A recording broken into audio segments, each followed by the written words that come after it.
Catherine Pellick.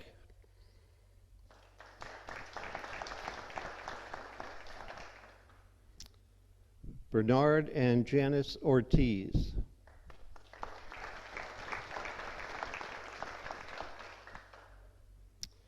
Douglas and Brenda Anderson. Let's give them applause anyway, they're here. Homer and Bonnie Harwell.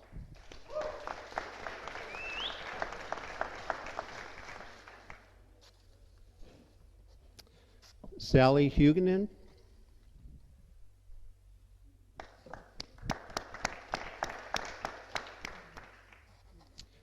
Gary and Marie Boyers.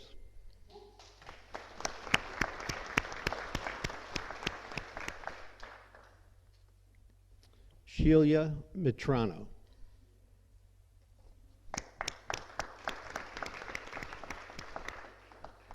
Linda Fiske.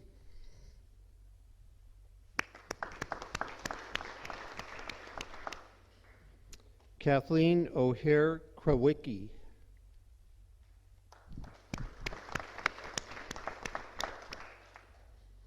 Joel Kelly.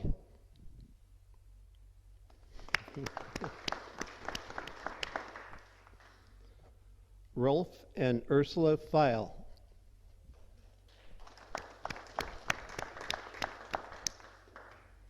Samuel and Barbara Crockett.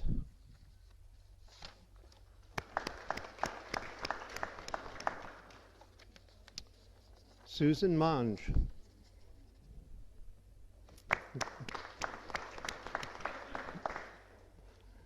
Peter and Charlotte Bear.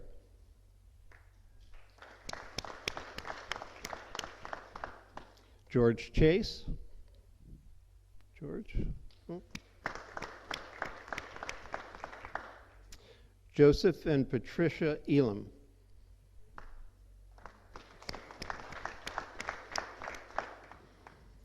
David Thomas and Joanne Cook.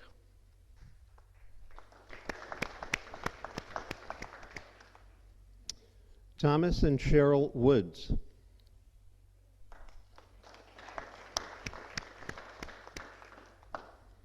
Martha Jane Root.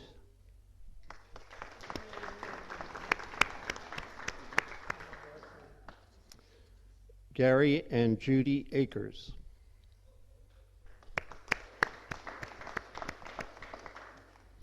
And James Langson. James. Welcome all to John Knox Village.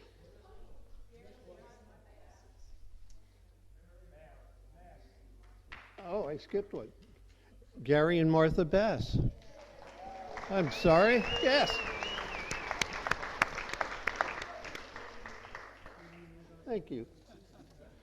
Welcome all to John Knox Village. We'll get right into the committee reports, and we're going to start with activities. Susan Pogue.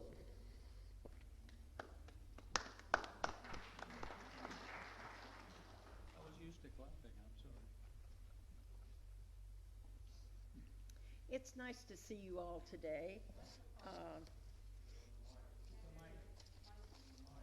Sorry. How's that? Thank you. If I start going this way, just point me that way, okay? First, I would like to mention Deborah Sheffield. Are you here?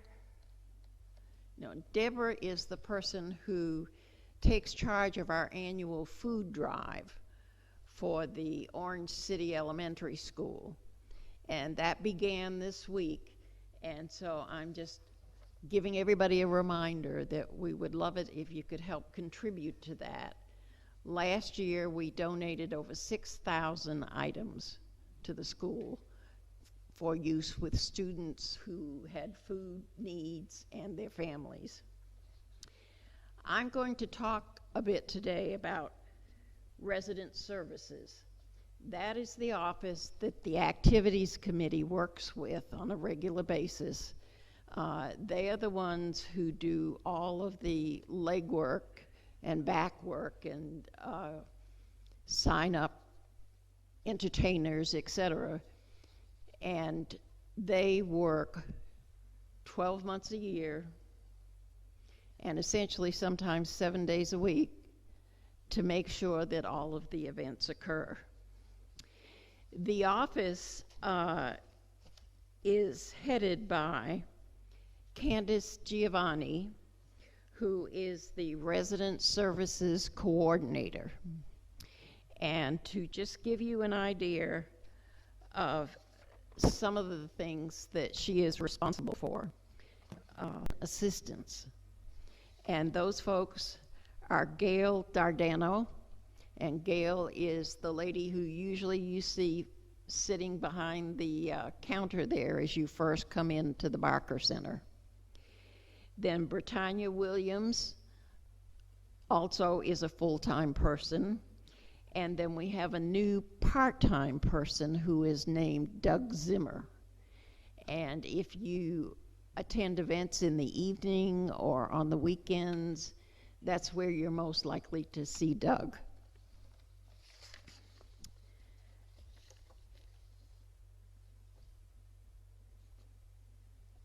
Candace also not only works with the Activities Committee, but she works with the Communications Committee. And they will tell you, Rick will tell you who's a bit about that. The resident services assistants help Candace to see that all the details of an event are attended to prior to the event. And they may also attend events to assure their success.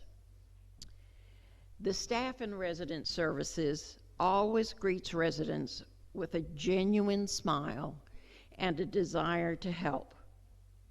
They answer questions, help resolve problems, encourage participation in events, and genuinely enjoy interacting with residents. They also appreciate residents' suggestions for events and programs. So I'd like you to just give them a little hand of applause if you don't mind.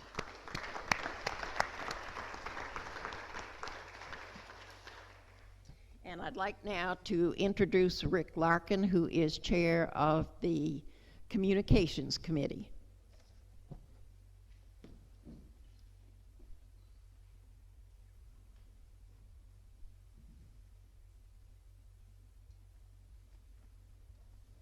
Good afternoon.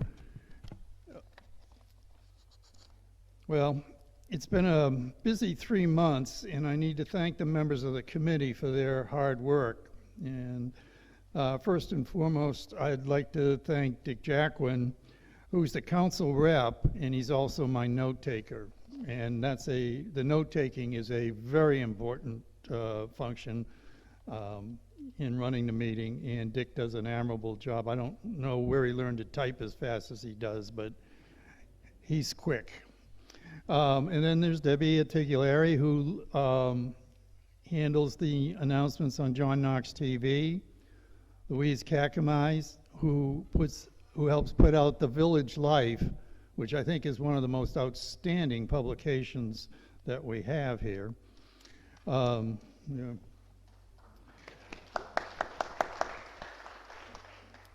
And then Bob Dunham, who's our resident photographer and goes to most of the events and takes the pictures that end up either in the Village Life or the Village Weekly or wherever.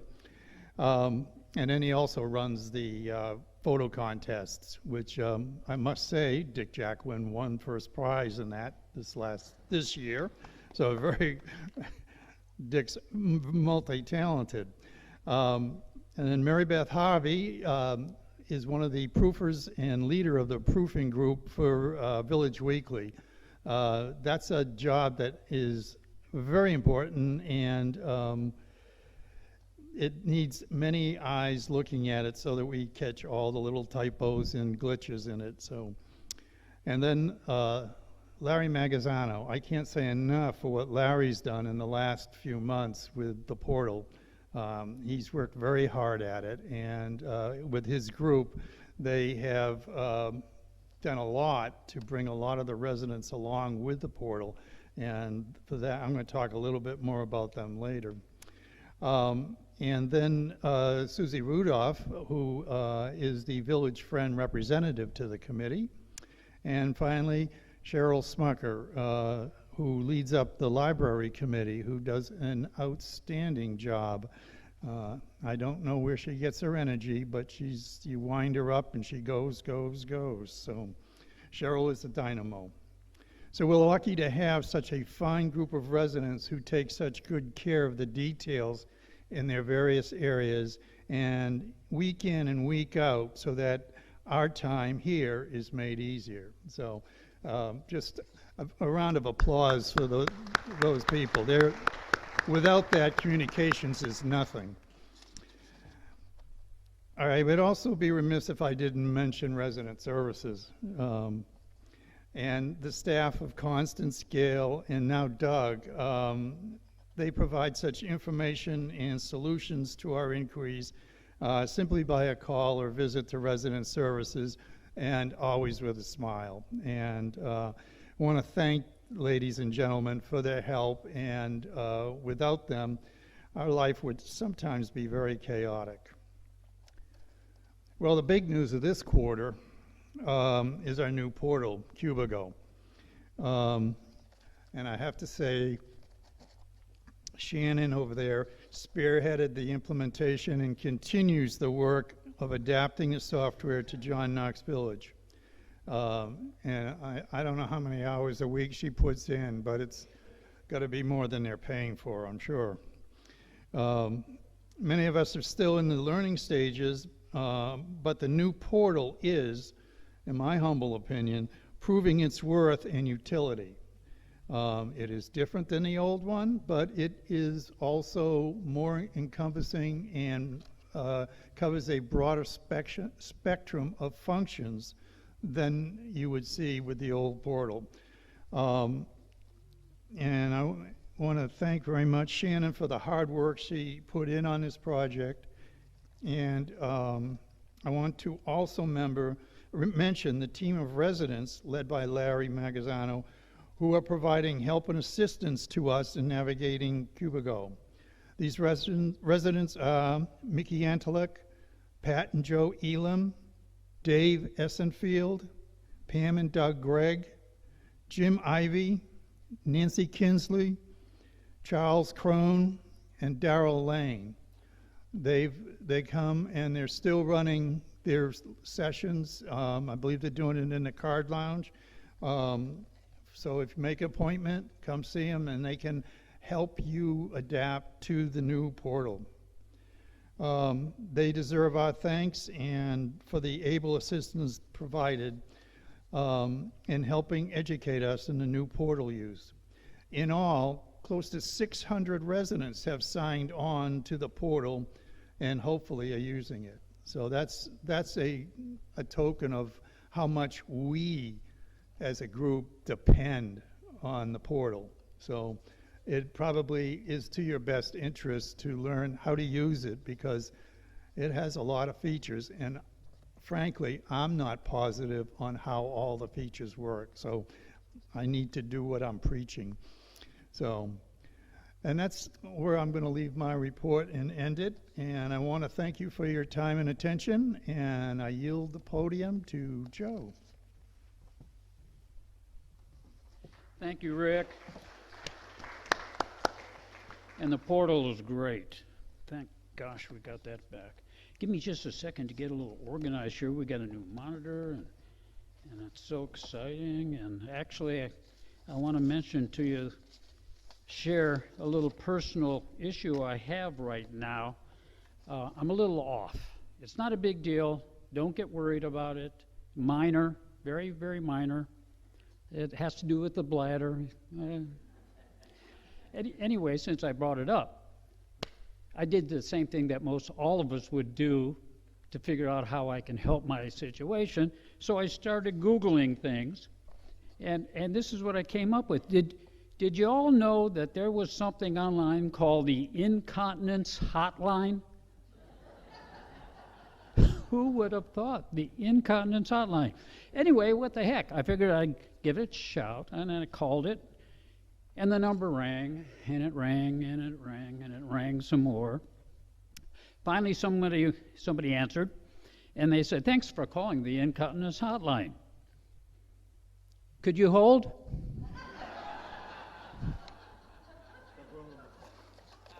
Okay, I'm fine. I lied about that. Could you hold? Okay, the hardworking Employee Appreciation Fund committee members are Council Rep Larry George, members Joan Cornett, Susie Rudolph, who is really special, a dynamo I heard, Mike Marks, Steve Stevenson, Gene Marks, Donna Rieger, and Gilbert Hollyfield. Staff liaisons is Elvira Wolford, who is our Director of Human Resources. Now, a lot of you probably haven't really met Elvira because she's one of those employees that works directly with a staff member that works directly with employees that it doesn't get too involved with resident services and such. But she does an exceptional job. And for example, before I get into Elvira, what Elvira does, Shannon Finley, who has been mentioned up here already, a marketing communication specialist, also is a big help to the Employee Appreciation Fund. Both of these folks are instrumental in getting updated photos for all of our employees to be shown at the Employee Appreciation Day on November 26th. Shannon also handles our advertising, photography, and communications. And of course, also human sources. What does Candace do? Resident services. Resident services. I'm already moved on. Resident services. Candace DiGiovanni. Boy, I love saying that name. Always is helpful for us whenever we need anything at all. So we certainly should appreciate the employees that we have. Now, let me take a minute and remind everyone why we have an Employee Appreciation Fund. John Knox Village's administration has a strict no-gift policy from residents to employees. This fund offers an opportunity for residents to express their appreciation for all of the services performed during the whole year, as well by our eligible employees. In an effort to support and promote the fund, the committee holds several fun events during the year. Mike Marks is basically in charge of those and does an amazing job with the help of Gene Marks and Donna Rieger, and of course, committee volunteers that are on our committee. The first event we've had was the 4th Annual Masters Putting Championship. If you were involved, I'm sure you would agree that it was a great time for everybody involved. Now, the committee's next event is the ever-popular annual Cornhole event. It takes place on October 4th, 11th, and 18th. Those are 3 Fridays in a row. Followed by the award ceremony and lunch on the 18th. You can sign up on the portal. If you want to partner up with somebody specific, you can email Mike Marks, and he'll make sure that happens. You'll need to send Mike Marks an email to have that happen. Now, I'm asking you all to get seriously consideration to being in the Cornhole event. We've got 22 actually signed up. I may have worked the room a little bit this afternoon and got another 10 or so, but we really could use another 10 or even 20 folks. It's a fun event. It doesn't cost you anything. Nobody's going to laugh at you, even if you ever haven't done it. And they're set up. The boards are set up right now at the clubhouse back on the patio, and you can go and practice whenever you want. It starts October 4th. The other thing is that if you're not comfortable with playing, please come out and watch the events. They're a lot of fun, and you're supporting other residents, and you're supporting employee appreciation.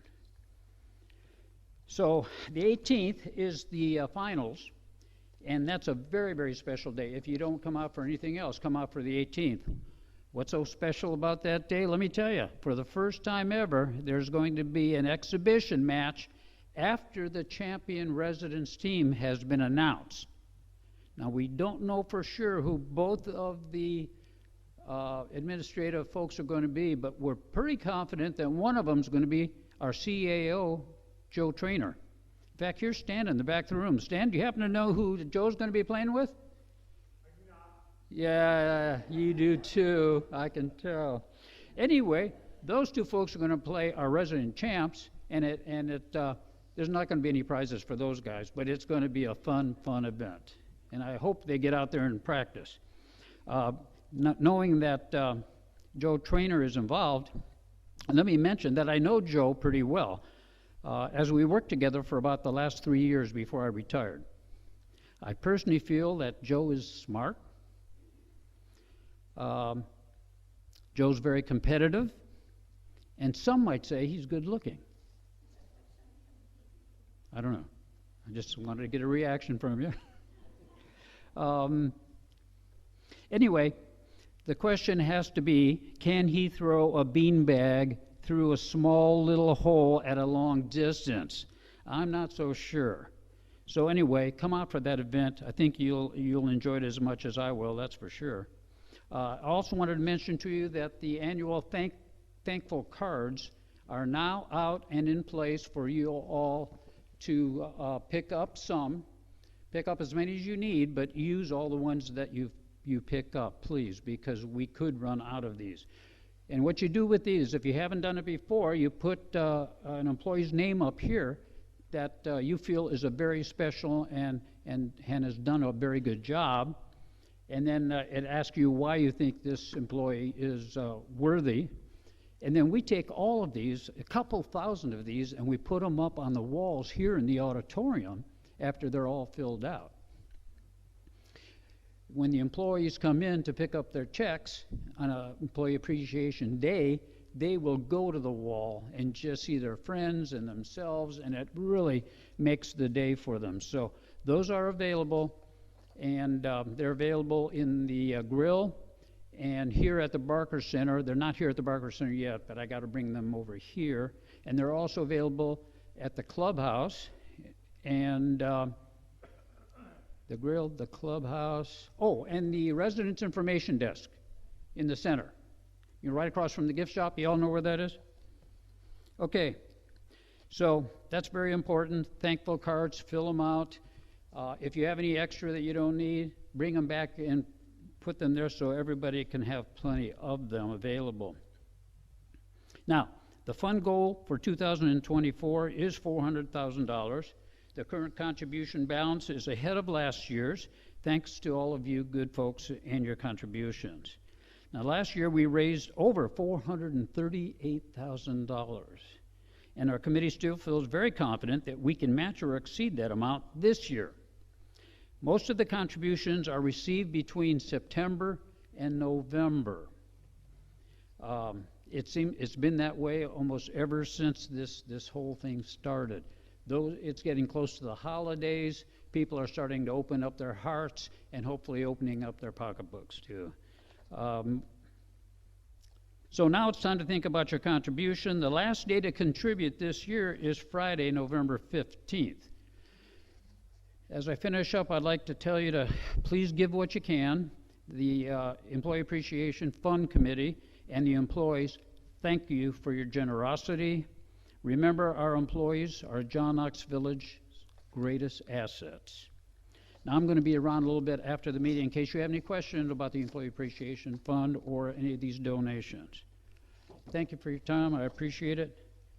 Now, who am I going to introduce? Jerry Yaris.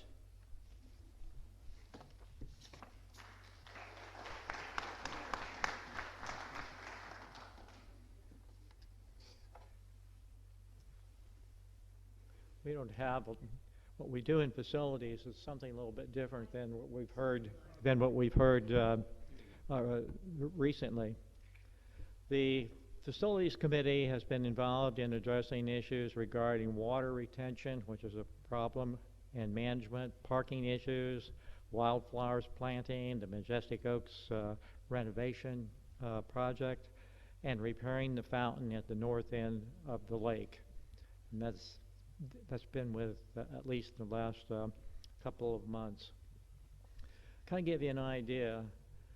Maintenance 15 technicians were given 2,965 work orders last month, and 76% were completed within 48 hours.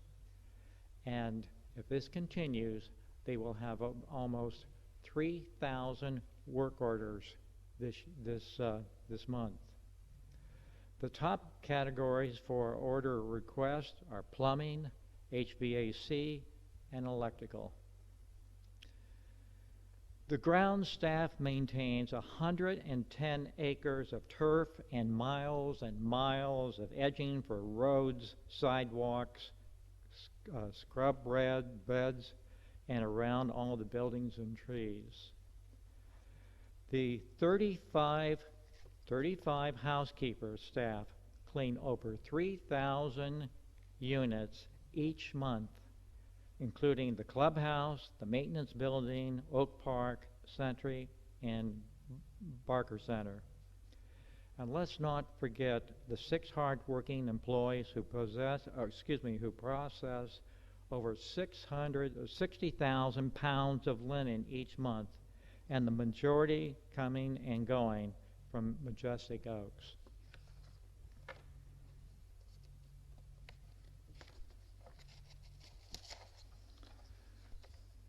Now we talk about transportation. An average of 1,200 residents are transported by transportation's 15 drivers each month throughout the village, as well as appointments outside the village totaling around 10,000 miles each month. John Knox Security Department staff of 20 responded 142 times in the last 3 months for medical incidents, smoke alarms, falls, and assisting residents with various problems. Listen to this. The average response time is 2.23. All these departments are under facilities Mark Otto and campus director over there, Stan Takata, and we appreciate their time and their knowledge with the facilities committee, and we thank you very much.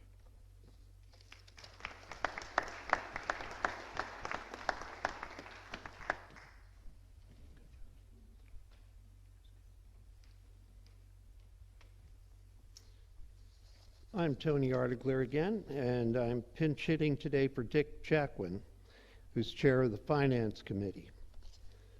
Dick, we send our best to you and hope that you're able to watch from home.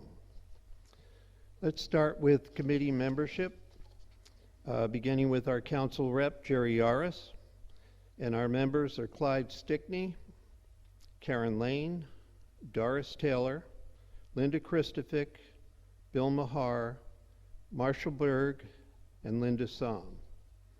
Staff support is provided by Cynthia Pohl, Chief Financial Officer, and Nicole Schmeider, Controller. The Finance Committee is tasked with reviewing accounting reports to monitor the financial health of John Knox Village and for sharing that information with you.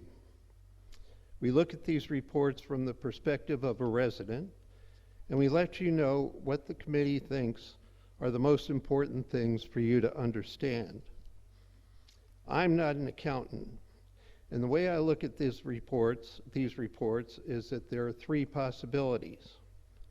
Either we're in trouble, or we're just getting by, or we're doing well.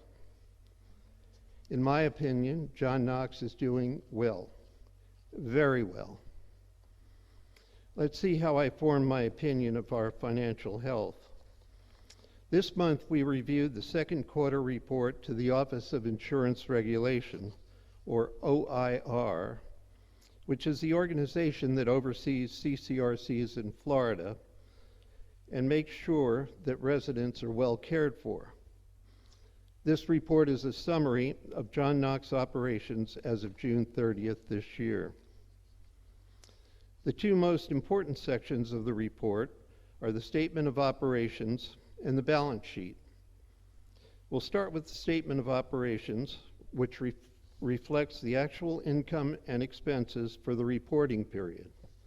In effect, the statement of operations shows how much money we took in, how much money we spent, and how much is left. This is simply like your checkbook at home. Let's have a look at the numbers for this year compared with the same period in 2023. It's not important that you remember the exact amounts here, but it's good for you to know approximately how large the organization is and what the major sources and uses of the money are. This year, our revenues were $2.5 million higher than at the same time last year. And our expenses were also higher, but not by as much. That, of course, means that we have a higher operating income, which is a healthy $3.5 million. The major sources of income are resident fees and healthcare fees, which together account for about 3/4 of the income for John Knox. Looking at the expenses side, we spent $23.5 million, or about $2.1 million more than in 2023. The lion's share went to healthcare, as you would expect. The next highest categories are housekeeping, maintenance, and utilities, which is a single line item, and food. Okay, let's turn to the balance sheet, where the statement of operations shows how much we earned and spent.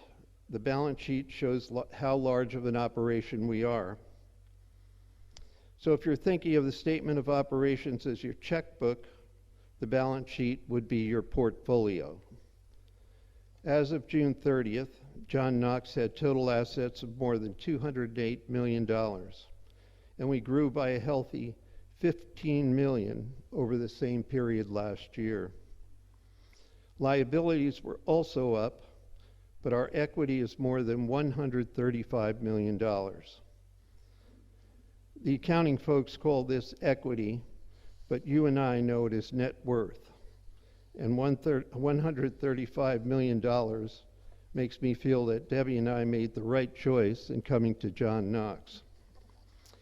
In addition to the balance sheet and statement of operations, there are 3 items from the report that the state of Florida considers to be the most important when deciding whether a CCRC is financially solvent. First is occupancy.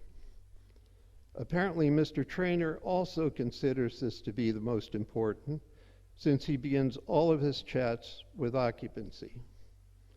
This actually represents our income stream, because the higher the occupancy, the more income we have.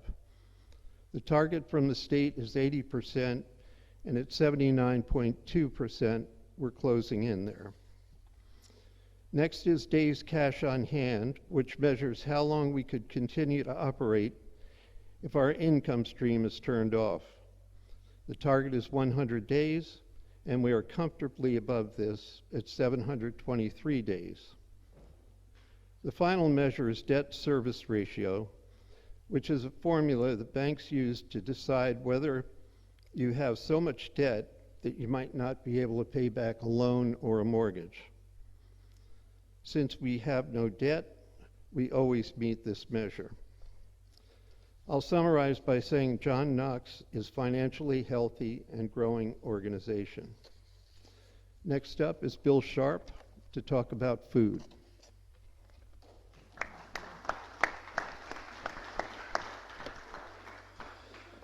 Good afternoon, my fellow residents. Sounds like a political speech. Before I start my report, I'd like to thank a few people. Dim, our dining room manager, Raven, our executive chef, and Stan, our director of resident affairs. And of course, the members of the food committee. They've worked diligently, dedicating their time to improve our dining experiences. Now on to the report. Last month, 20,224 meals. If my voice goes away, I got a thing. Served at JKV last month. The Bay served 3%, so that put out a red flag. Many of you, our residents, have requested a new menu. So the menu was changed yesterday. And from the people I talked to, they think it's really, really great. We feel the choices are varied, and the dishes, there should be a dish there for every palate. S.H. Crane menu will be changing soon. The Crane is going to undergo a facelift consisting of new carpet, new chairs, and new paint.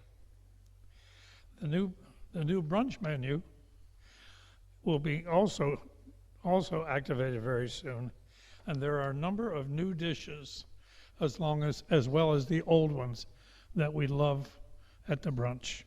There will not be a brunch a la carte dining at the brunch this year after the new menu. The renovation of the Oak Tree Grill. They've been approved.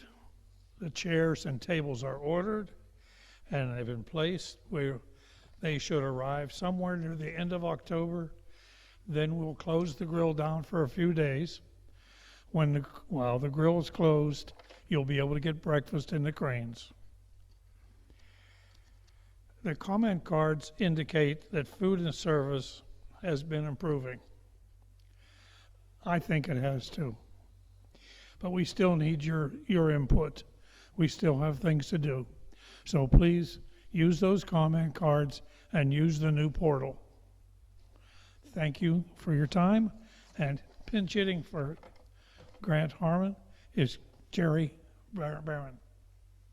Gary, not Jerry.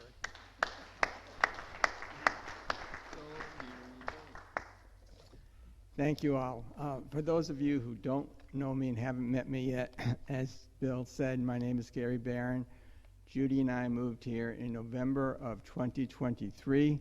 We are very, very happy to be here. And in retrospect, we wish we had moved here earlier, as I'm sure many of you have felt. I'm filling in for our chairman, Grant Hammond, who was unable to be here today. However, I've had the privilege of sitting on the Healthcare Committee for several months as a member, along with Mary Brown, Mary Ellen Humphreys, Mickey Antalik, and our staff liaison, Nicole Vega and Amanda Logan. The mission of the Healthcare Committee is to assist administration with all issues related to the physical and mental well-being of all our residents. To assist us in these endeavors, we are fortunate to have the help of Amanda Logan, who is Wellness Services Liaison, and Nicole Vega, who is Director of Clinical Services. We have several subcommittees that concentrate on different other areas. We report to the Residents' Council monthly. One of our main objectives this year is to put together a healthcare handbook with information that we felt was not readily available or easily available elsewhere. Grant is spearheading this project along with input from the Healthcare Committee members and others. Our plan is to hopefully finish this project by year's end or shortly thereafter. We're very fortunate at John Knox because we have two wonderful gyms and two wonderful pools. And part of the mission of the Healthcare Committee is to promote our physical health and also our mental health. And for anyone who was fortunate to be here yesterday and hear the lecture on dementia and/or Alzheimer's, you realize how important physical health is in promoting our mental well-being. We're also very fortunate to have a wonderful fitness coordinator, Talina Hendrickson, who is available to help us both individually and in her group classes. I've taken many of her group classes, and yes, I can't do what she does, and I can't do what many of the other residents do, but we all keep trying, and whatever we do is beneficial. One thing that I struggle with, she does something called knee, ankle, toe, where we have to try and go to our knee or ankle or toe. And when I hear her say that, all I think of is knee, knee, knee. But maybe someday I can get to the ankle. On a more serious note, believe it or not, we've had an increase in accidents in our village, auto accidents. Now, how can we have an increase in auto accidents in our village? Well, statistics have shown that the main issue we face is people backing out of our parking place and not looking, not being careful, not being aware of their surroundings. This is something we were all taught to do when we had driver's ed. So please be careful. We shouldn't have to have this occurrence. The other incidents that we've had is with stop signs. Everybody knows what a stop sign is. So please, please pay attention. The final comment I'd like to make is we all know that the committee members change every 1 to 2 years. And the healthcare committee, which is small but powerful somewhat, we'd like to invite new members to come join us. We're especially looking for people with a medical, nursing, or any sort of paramedical background to join us. And just like the Marines, and we have 2 in front of us, we'd like to have a few good women and men come enlist. So please, if you're interested, contact any healthcare committee member, and we will take it from there. Thank you very much, and let us all hope Grant does well.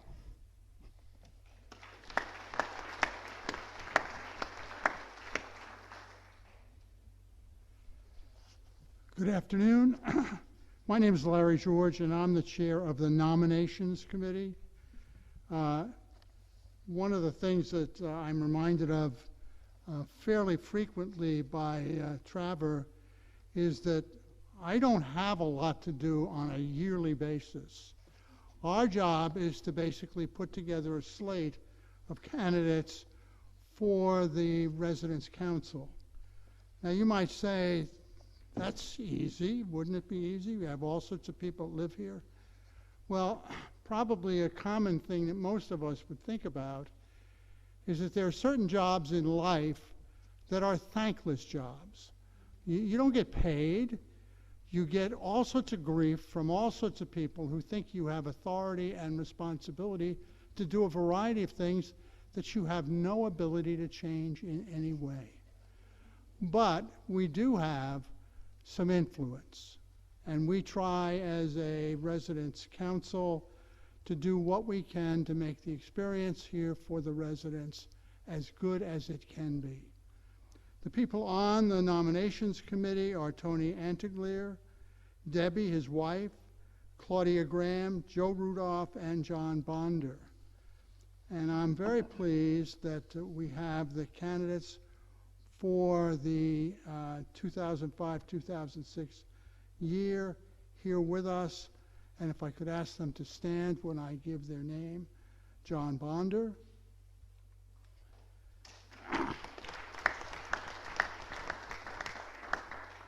Mike Marks.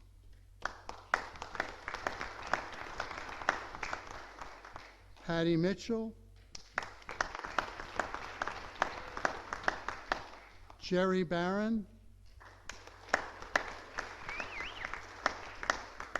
And Gary Kohler.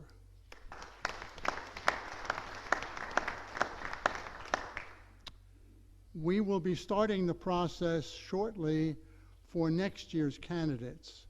And so I would appreciate if you get approached by a member of the nominations committee to seriously consider the role that you could play on the Residents' Council. Thank you.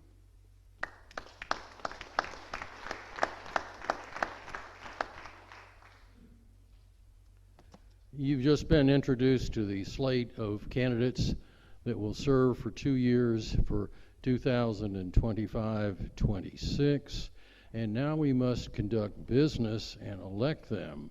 Since there were no additional nominations as of June, I declare that they are elected by a unanimous vote. Thank you very much. How's that for short business?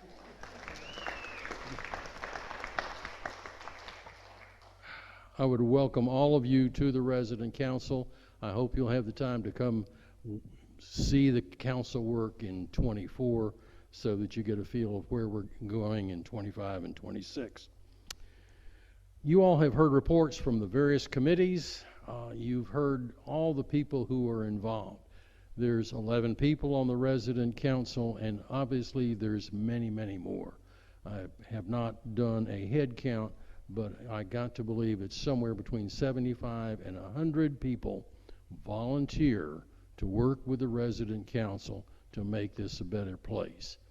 If you've got interests in any of the areas that have been discussed today, all you have to do is, find a member of that committee or the chairman or myself, and we will be glad to put you on a list and see where you will fit in with what we're doing. We are an advisory body. We have meetings with Mr. Trainer. The Resident Council meets monthly with him, and the Executive Committee also meets monthly with him. And the ideas that are presented to the Resident Council and approved are forwarded on to Mr. Trainer with a discussion of their merits. And sometimes we're very persuasive in getting things accomplished. These are the kinds of things that the Resident Council is designed to do for you, the residents here. You've heard the financial area. The administration has done a phenomenal job being debt-free and staying that way. And so what we have is a fantastic place to be. And I certainly thank you all for coming, and we are done 10 minutes early. How about that? Thank you.